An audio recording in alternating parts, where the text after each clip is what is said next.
They say the streets of London are paved with gold. Hello, hello? It's true, if you know where to look. While most of the country's struggling, scrap metal is a thriving billion-pound industry. Yeah, we are earning in bundles of money. It's like somebody's chucked a fiver on the floor. It's a tough, uncompromising hidden world that attracts all sorts of characters. From the traditional rag and bone man... We're like scavengers, aren't we? ...to the young entrepreneur. I don't really know what a recession is. I could go out there and probably earn about £2 grand. To the big business scrap dealers. Last year, I think we turned over about 7 million or something. Can't take your money with you, so you've got to spend it. We uncover the turf wars playing out on the streets of London. The foreigners, they're the ones giving us all a bad name. As the battle for scrap intensifies. I'm English. I was born in this country, but they're taking our money. I like to work hard, you know? I don't want to take nothing for free. And we reveal the multi-million-pound crime wave that's been sweeping the industry. You go along, nick all the BT's cable, untaxable, untraceable, voila. With unprecedented access to one scrapyard in South London, we reveal the secrets of the people who make a living out of turning your trash into treasure.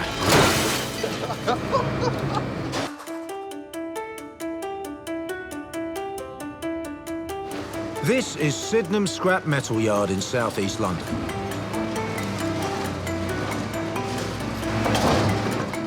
For pots, pans, washing machines and even the kitchen sink, the scrapyard is a final destination for things we no longer want. And in today's struggling economy, the scrap metal business is one of the few industries that's kept growing. 31-year-old boss Michael is on his way in. If you give the office a call, mate, they give you a price. His grandparents started the business from nothing 50 years ago. Today, he turns over £7 million a year. You can see this is our old site. This is where it all started. My granddad had this for 50-odd, well, more than 50 years.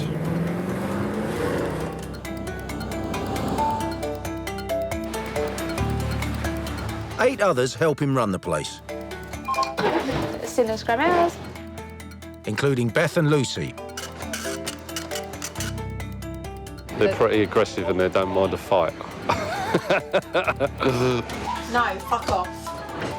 New boy Craig's job is to sort the metal. Well, they call me Magnet Boy because I like to check everything properly with a magnet.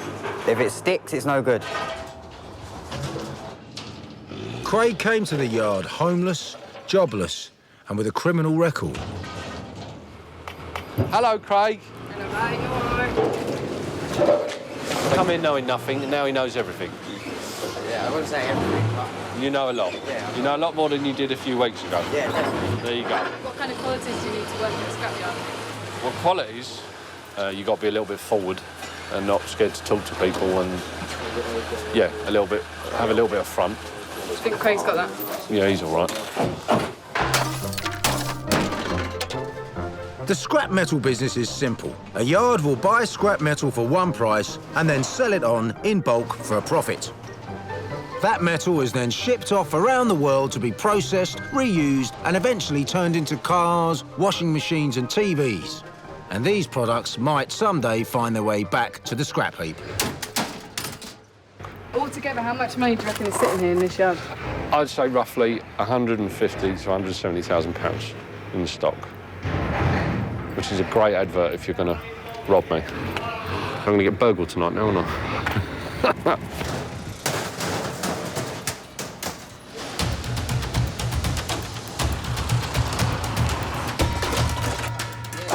Cheers, Ross. The scrapyard makes its money from people who bring in the junk. An army of self-employed scavengers called scrappers. My granddad, my dad, we've all done it. Not no good at anything else, you know what I mean? Like that sort of stuff, paperwork, desk stuff. This is the only thing I know. So some of them are dodgy at best, and some of them are legit. And they're all just fighting over scrap anyway, so it's whoever finds it first gets it, so it's like an ongoing battle, I suppose.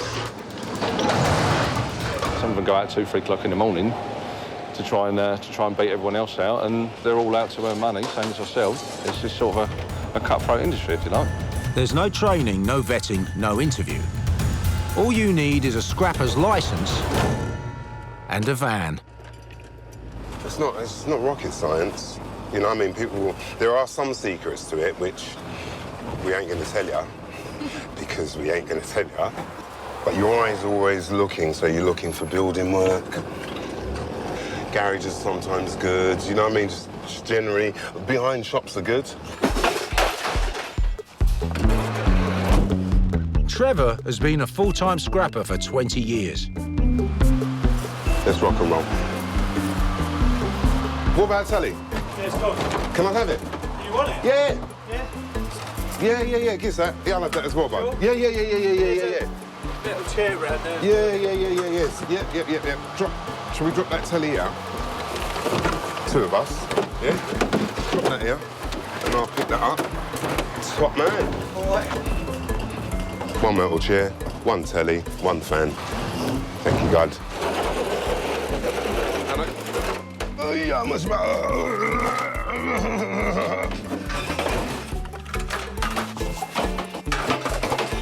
We are looking so good. Like most scrappers, Trevor's shocked by how much money other people throw away. This is my belief. We live, right, in a real disposable, despicable, wasteful society. There are millions of people that ain't got jack. They haven't got anything. And we'll chuck a fridge and a telly away because it's too big.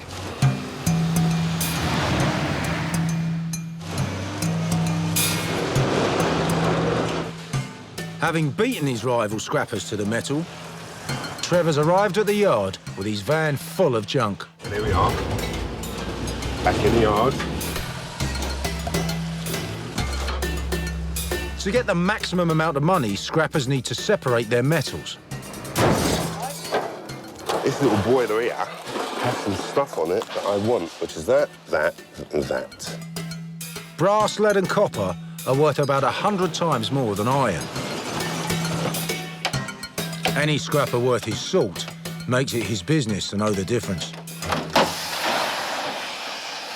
Put it this way, the golden rule for me is have your magnet, and the magnet is king. Doesn't stick, so we know that's brass. That's all brass. That's aluminium. Magnet sticks to it, it's crap, isn't it? That's crap, that's £110 a tonne. This is brass, which works out maybe to £2,000 per tonne. So it's really wise to separate it. Really wise to separate it. Stainless. All right. That's not bad for a day. 3 figures, and they're good 3 figures, so we're not going to complain, are we?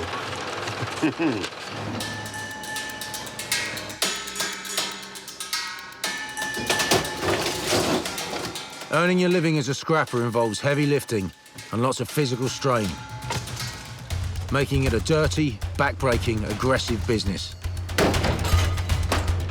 And most scrappers are men. Yo, what a going, man? This testosterone-fueled environment can seem intimidating to outsiders, but that hasn't put off 34-year-old Cheryl. Do you know other women that scrap too? I don't know no women that come in here. Not one. Just now the girls work in the office, but before, nah. She learnt the business from her dad and has recently been putting her education into practice. But Cheryl likes to push her luck. Irony. That's stainless steel, come on. Look, it's all the plastic motor in there, it's irony. Don't say stainless steel on them. But they're like the magnet sticks to them. Just for stainless steel. Why did you think it was stainless steel? Because it's shiny. That's cast. Cast iron, where's that go? In the pile. Cheryl, you wearing the most appropriate shoes? No, I'm not, and that I will be in trouble for, because I've been told before by my dad 1,000,000 times. That is lead. That's cast iron. What's that bit? That's the only bit of lead, but the rest of it's cast iron. What, is it really just this bit? There you go. That's lots of lead in there, isn't there? That's plastic. No, it's not plastic. Don't upset me. Just write down 10 for that bit of lead and I'll be gone. Cheers, mate. You finished your work for the day? Well, it's been fun. My work's never finished for the day. It's the kids now. Cheryl, single mother of 3, sometimes struggles to make ends meet. So not everything she picks up on the streets is destined to end up on the scrap heap. It's Angel's room. This whole room costs £41 to decorate. £41 and everything's found. Right, the bed I found, it was one of them bunk beds. I found these chest of drawers underneath and this chair. And I did paint it myself. This is the ladder that I found, so she can get up and down her bed. And I hook it in there. Do you find things and want to keep them? Yeah, if I think I can do something with it, yeah. But I'm not a hoarder. I don't keep things under beds, on windowsills, or on top of cupboards. I don't like that. Found everything in it. All these little pots I did find as well. She likes to keep what she likes to keep, like all her teeth, for example.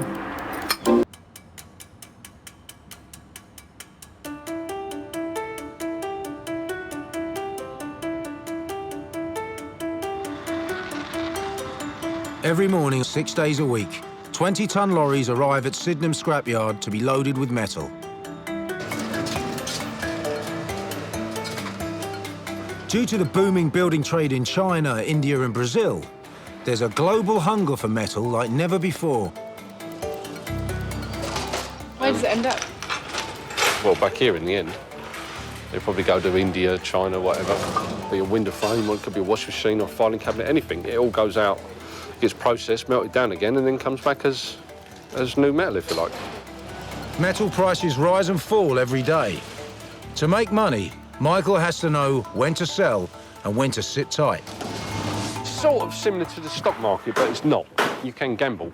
I could sit on this, I could pile this up as much as I can, thinking, oh, it's going to go up, it's going to go up. The problem is then you've got a stack of money sitting there, but it ain't worth the risk. It's not worth the risk. You better have the money in the bank than sitting on the floor.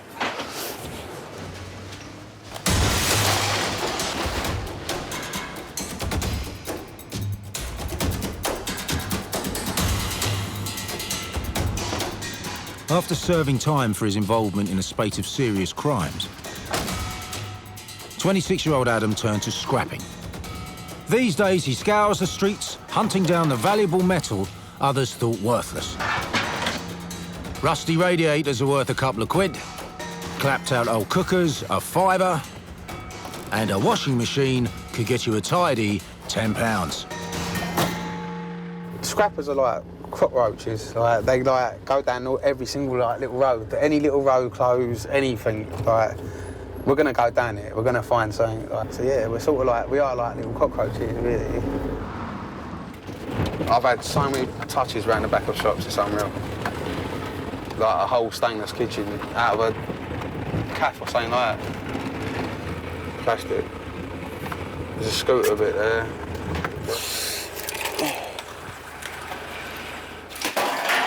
How do you know you can take bits like that?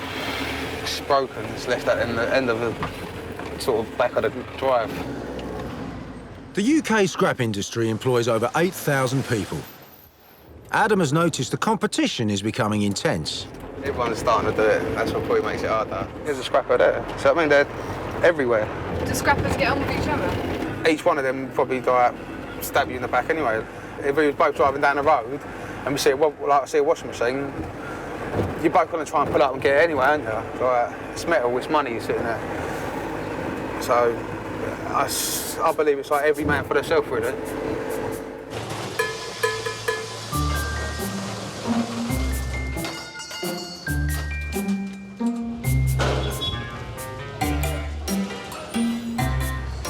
When scrappers pull into the yard, their vehicles get weighed. They dump the scrap, weigh out, and get paid according to the difference. Adam returns to Michael's yard with a full van to be weighed in and paid.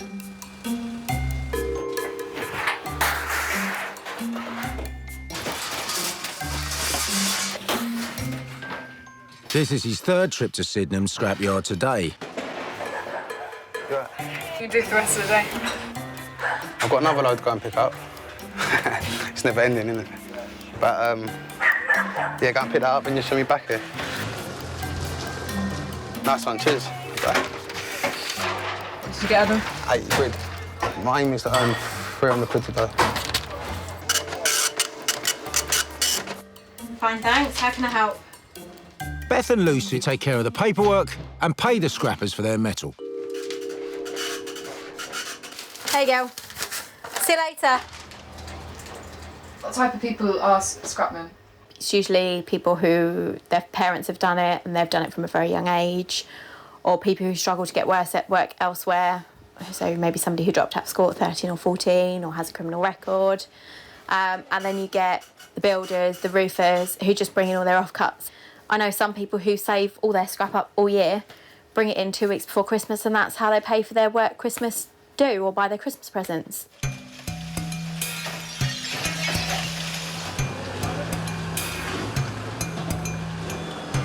It's closing time at Sydenham Scrap Metals. Once the scrappers are away, the yardies can play. Whether it's cars, bikes or air rifles, every day the boys will find scrap to muck about with. What have you got there? Dog food. Watch this. This is good. They're over there. I'm luring the rats out, basically, so I can shoot them.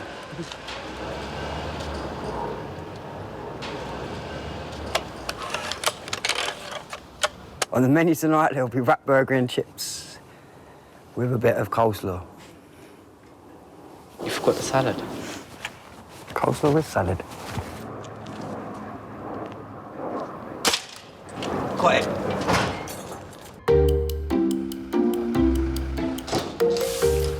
Craig is always the last one in the yard. For him, it's not just his place of work. With nowhere to live, he's been sleeping on the kitchen floor. One bed. Sorted. I don't remember the last time I slept in a bed. When I was staying at my brother's, I was sleeping on the sofa. Mind you, the put-you-up bed's better than the sofa. I know that much. Like many people who work in scrap, Craig's got a dodgy past. It's the sort of job where people don't ask too many questions. He's been in prison 4 times for theft and assault. I got the best intentions in the world in my heart to be a good person. But it doesn't always work out like that, and I fuck up. Can't even remember how many times I fucked up. But hey, it's life. You've got to learn stuff. Is drinking a big part of your life? Honestly, yeah. I do a lot of it. Do you blame drink for anything that's gone wrong in your life? Fucking it, excuse my language, but yeah, bloody everything in my life. Fucking down to drink. What's went wrong anyway?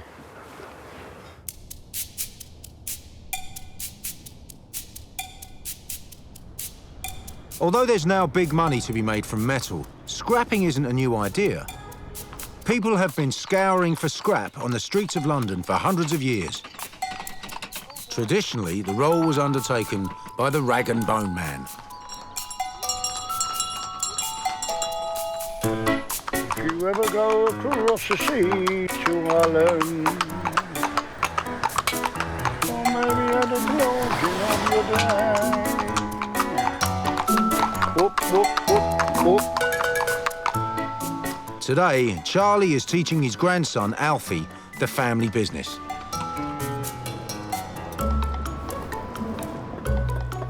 How much do the boys normally get each day?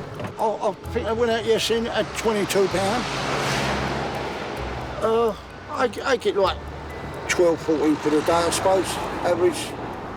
So if you look at the back of what you've got today, can you work out how much that would be in money? About £4 or £5. Yeah. Is Seems like a lot of work for not much money, really. It's always been hard work. It's never easy, this job. It's always been hard work. Get a bit of colour that don't cost no money. We don't have to go abroad, do we, to catch it? When we come down the road with horse and cart now, they think we come out of a fairy book. Because it's something that you don't see. We're history. We're history, we are. What do other people your age think of what you do? We don't really see them because like when they're at school, we don't really see no one that my age and that. 15-year-old Alfie has chosen to work full-time collecting scrap metal and no longer attends school. Are you proud of your grandsons for going into the business? Oh, yeah, well, they're out thieving, robbing old people, so, you know, they're trying to get something. It's in the blood, I suppose. Grandfather Charlie has been a rag and bone man for 70 years, but it's only ever provided him with a living, not luxuries. It wasn't like so the old rag and bone man, he never got the money. He got bread money. Money to live, that's all. He never got nothing else. See, an old rag and bone man, who is he? He's rubbish, really, isn't he? You just see a bit of dirt on the road and you sweep it up. That's how we are. We're like scavengers, aren't we? Money might have always been tight for Grandfather Charlie, but for modern-day rag and bone man Adam, it's a different story. By using a 2000cc diesel engine and not horsepower, Adam can travel further and faster, picking up heavier and more valuable scrap. While many in the UK are struggling, Adam appears untouched. They say we're under recessions and all that. I don't really know what a recession is, sort of thing. Like, in one day, the most I've earned in one day is about 700-800 quid. Scrapping might be a dirty job, but Adam can earn up to £100,000 a year, 3 times the national average. Sure, I'm getting paid more better than someone going to sit in the office from 9 to 5. All right, I might get up early, but so they have to get up early to go and catch a train. It wouldn't be funny, if I really, really wanted to, this week, I could go out there and probably earn about £2 grand. After a hard day's graft, Adam can enjoy the fruits of his labour.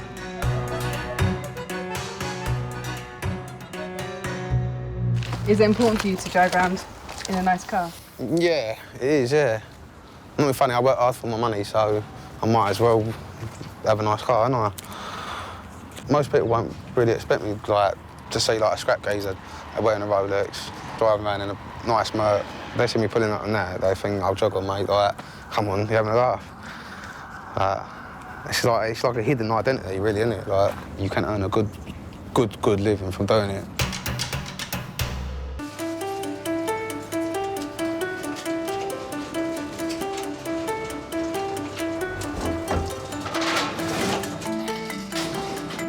Three years ago, owner Michael decided to expand Sydenham's scrapyard by moving it to bigger premises.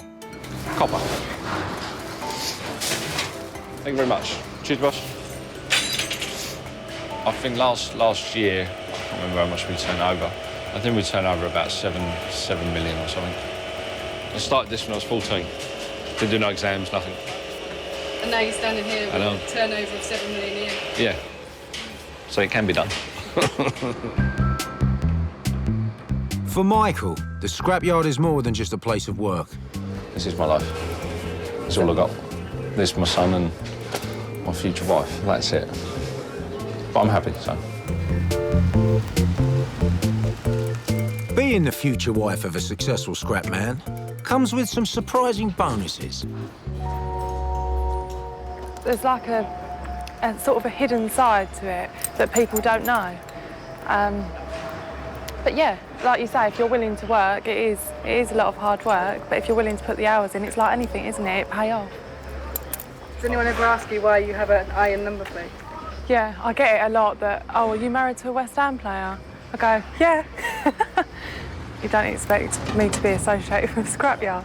So it's not scummy people at all, is it? Michael inherited the business from his grandparents, Fred and Kath. In you come, Kath. The old yard where it all began is just a mile down the road. It now lies derelict. Look how that's grown up. Yeah, it's a shame, isn't it? See, you can't see the Sydenham scrap metals. The business might now have a multi-million-pound turnover, but its beginnings were humble. Great Scott, look at this. You don't want to come in it. I do. This is where we began, isn't it? Absolutely. This is the beginning of all of it for us. How did you decide to go into the scrap business? Our parents, you know, was in the business. But when I was young, very young, I lived down a slum road. And lots of the people were in the metal game. So how much money did you start with then? Would you say 50 quid? Well, that would Top be whack? Yeah. We knew the potential of it, and we knew that we could build it up, which we did do, just us two. And that started with nothing. Running a successful business was not without its dangers. I was in here one day on my own. Oh, yeah. It was one day. It's terrific. What happened as they came? I know what you're going to say. Can you remember? Pardon? Three men came through. 3 men, mask. Masks and that. Where's the money? Where's the money? Where's the money? With guns, didn't they? Yeah, With where's the guns. money? And I got hold of a cushion, banged them up a bit, and they went out the gate there and run down the road as fast as ever they could. It was good, that was, wasn't it? Yeah. I liked it. It was nice, yeah.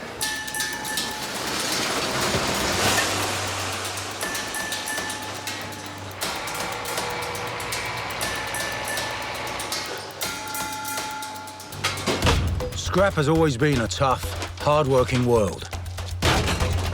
But in the last few years, it's got tougher and harder. Years ago, I could start at 5 in the morning and be home indoors at 12 o'clock and do what I wanted to do. It's harder to find. 5, 6 years ago, you'd be in here 2, 3 times a day, 3 loads a day. Now you're lucky if you get 1 load a day. Once, Britain's scrappers had the run of the streets. But now, some feel under threat, as a new army of scrappers are flooding into London. Where are you from? Romania. And how long have you been? 5 years I have, and working in this place for 4 years. Since they joined the EU in 2007, 50,000 Romanians and Bulgarians have been coming into the UK every year. In my country is very bad. No have work, no have nothing. And he need to try. As this business requires no interview and little English, many of them are drawn to scrap. 23-year-old Vasil and his wife Floy came over from Romania 2 years ago. Yeah, he's doing one life good here, the English people, because it's very good country, you know. If you are sick, if you go to the hospital, it's not a problem. It's not take money. It's not all the country like this, you know. As a general rule, the English scrappers don't like the foreigners. They see it as these foreigners have come over here and they're basically taking the metal that they would have collected off the streets and therefore stealing their incomes. The new Eastern European scrappers are hungry for metal, while old scrappers tend to be lone wolves. The new ones work in packs. It's my boyfriend, my nephew. Small business for my family. They'll work twice as long and twice as hard to pick up as much as they can. I'm very lucky today. Their presence is putting more than a few noses out of joint. They're taking our money. I mean, I'm English. I was born in this country, and it's a bit disrespectful, really, that someone's come over this country and then try and take like money off me. It's like, how long will this last before too many different big companies start building up, and then there ain't going to be no room for us, like little men in it, sort of thing, doing it.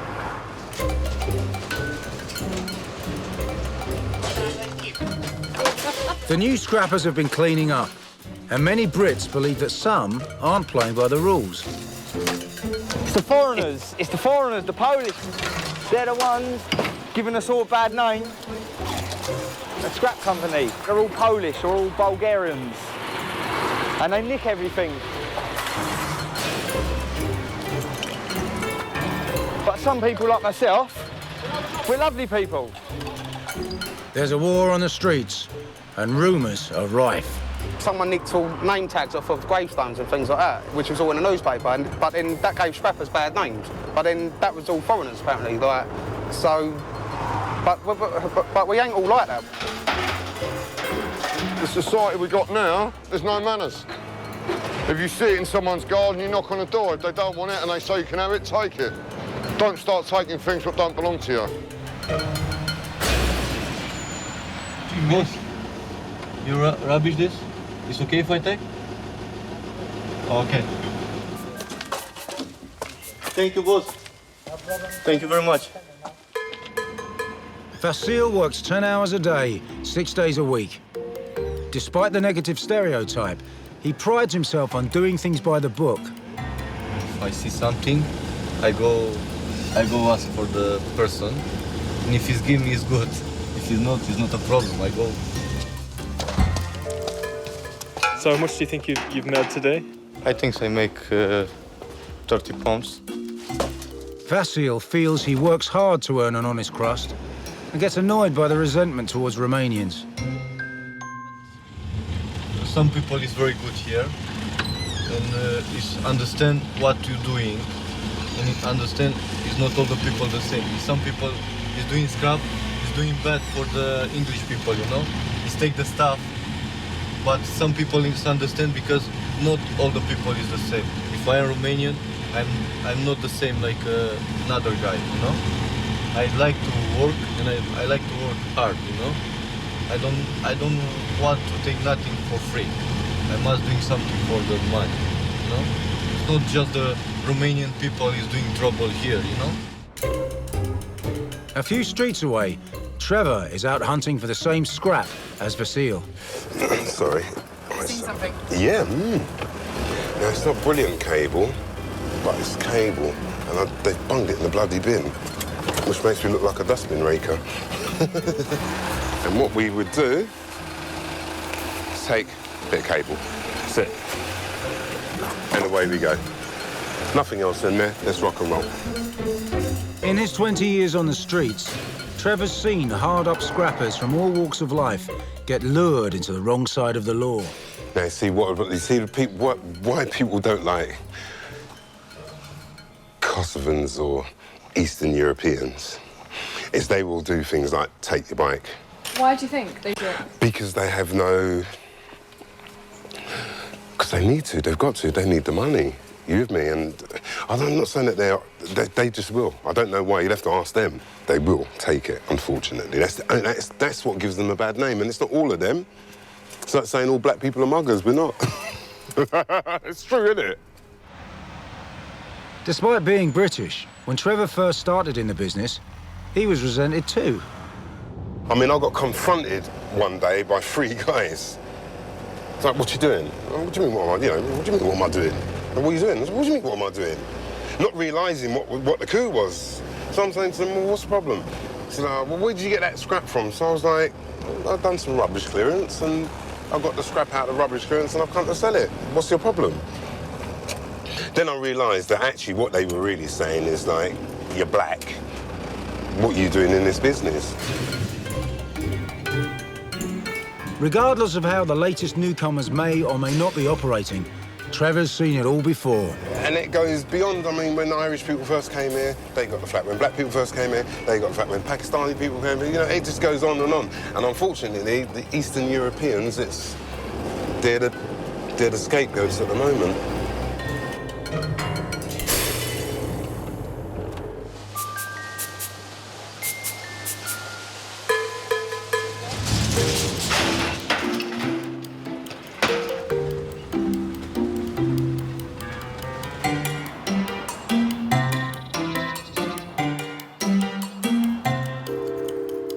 It's 8:30 in the evening, and single mum Cheryl is heading out scrapping. Cheryl has built up a reputation in the local area as the girl to call if you've got any scrap lying around. What's that? Hello, hello? It's a nice, that's a freezer. Do they take freezers? They don't take fridges and freezers, do they?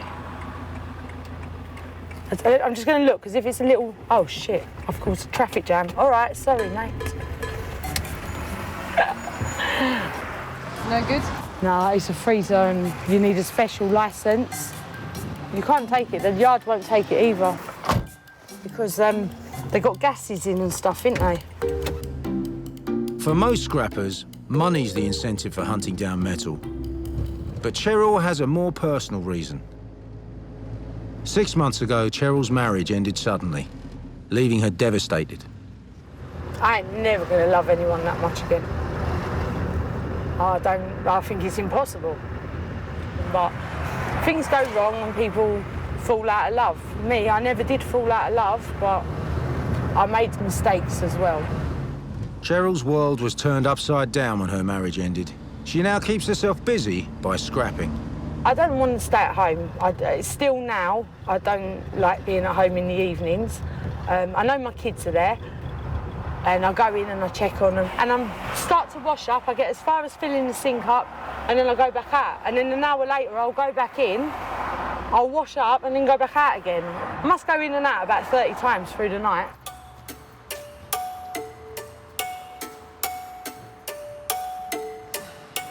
It's 11 p.m. and Cheryl's home in time to put the kids to bed. Hello? Hello? Say you love me. I love you. Nighty-nighty. That's a good boy. Good night, sweetheart. No putting the telly on. For most scrappers, the day's over. But tonight, Cheryl will be hitting the streets again.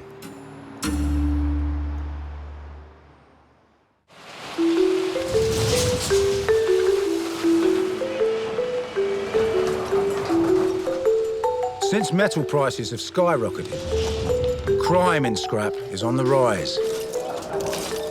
There is a lot of theft. I mean, people back up and just take a car away. 15,000 tonnes of metal are stolen every year. It adds up to a staggering £800 million. We have the railway police in here quite a lot. We get people coming in with stolen railway stuff. We've had that 4 or 5 times in the last 6 months. I think they just see the police and they just flip and just drive out. Yeah, and that makes it more obvious. There was a memorial plaque stolen in Eltham, and they offered it to us. We wouldn't take anything. With crime so rife, Michael has the checks and measures in place to ensure he's not receiving stolen goods. This is like my little spying unit, so I can basically spy on everyone. Since last year, the government has banned cash in hand.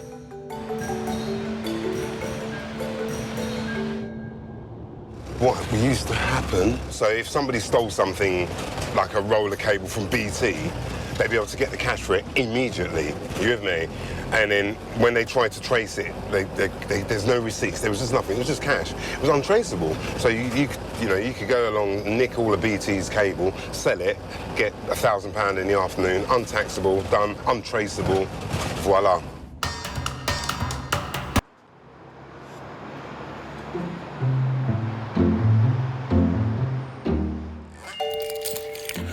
It's 4 a.m. and Adam's up early trying to beat the competition for the scrap left out overnight. Why is it good to get up this early? Because you can cover so many different areas where there's no traffic and beat everyone else.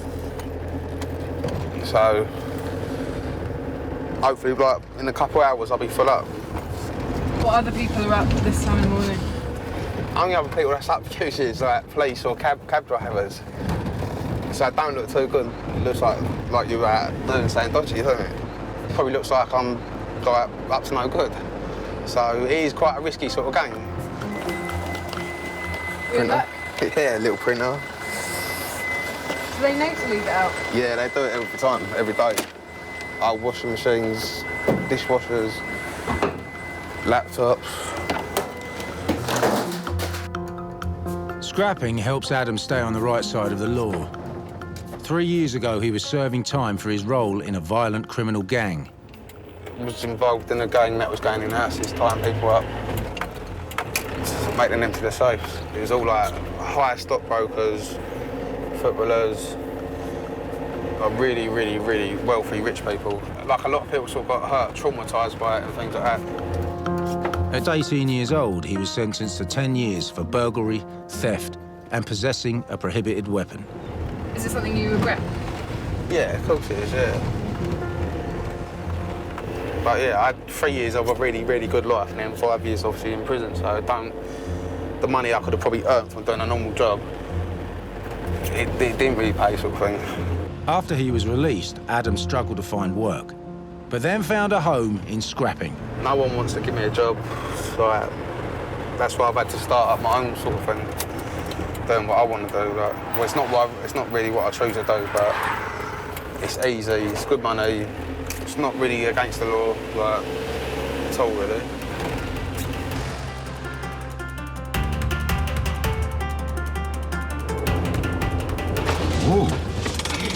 Scrap is often a world people turn to when things fall apart.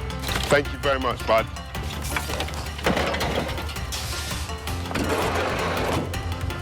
Trevor supports a family by scrapping, but he started out on a very different path. Back at home, he's got one piece of metal from a former life that he'll always hang on to. Voila. What's this one? That one is for Gabrielle. It was for an album called Find Your Way, 1994. That was such a long time ago. Before becoming a scrapper, Trevor was an international music manager. We've done some stuff with Soul, we've done some stuff with Gabrielle. You know, that was good. Got a few #1s, went around the world with Soul. Thank you, Jazzy. That was good. And we had about 4 or 5 #1s. Are you proud of it? Yeah, I am, actually. Yeah, I had a really good hand in it. And then when I opened it up to see if I could sell the gold for scrap, it's not gold, it's sprayed gold. Although he hit the big time, it didn't last.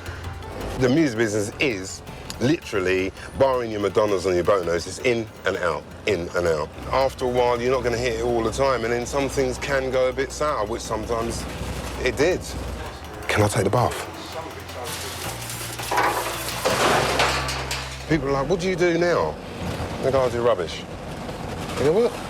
And I presume maybe because I'm music, but they might look down on it. And I always say to them, well, I earn as much money as I did then. And in fact, at some stages, I was earning 10 times more money than I ever earned in the music business.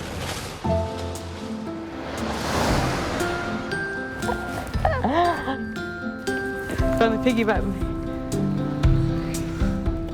Today, Cheryl's taken the afternoon off from scrapping to spend with her kids.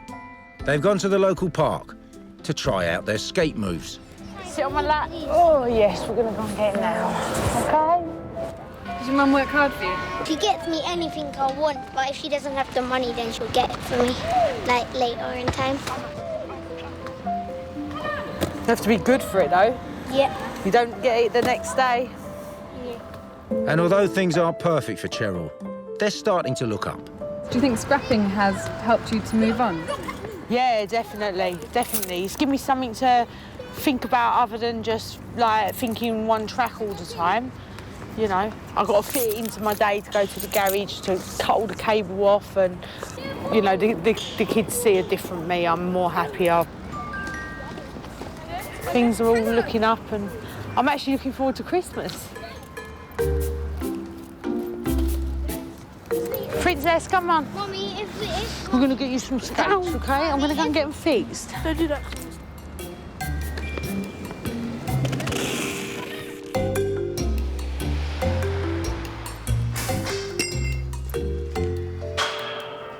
What time is it? 4:30. Around there. It's the end of a tough week at Sydenham Scrapyard, and Michael's shutting up shop. The yard has paid out £60,000 to the scrappers and turned over 200 tonnes of metal. But for Michael, the yard is not just a place of work. wouldn't want any of my staff coming to work thinking, oh my God, I'm so unhappy, I don't want to be here. This isn't a nice place to work. I'll get a chair. Make sure everyone's happy and we all get on, which we do. And that's why, as I say, the place sort of runs like clockwork, really. What are you doing? We're making a supercharged turbo chair.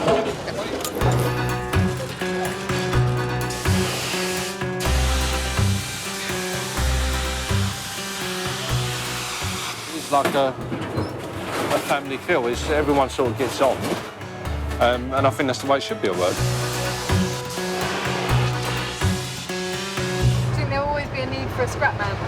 I think so, yeah. As long as there's metal about, yeah. There'll always be scrappers. Fuck off.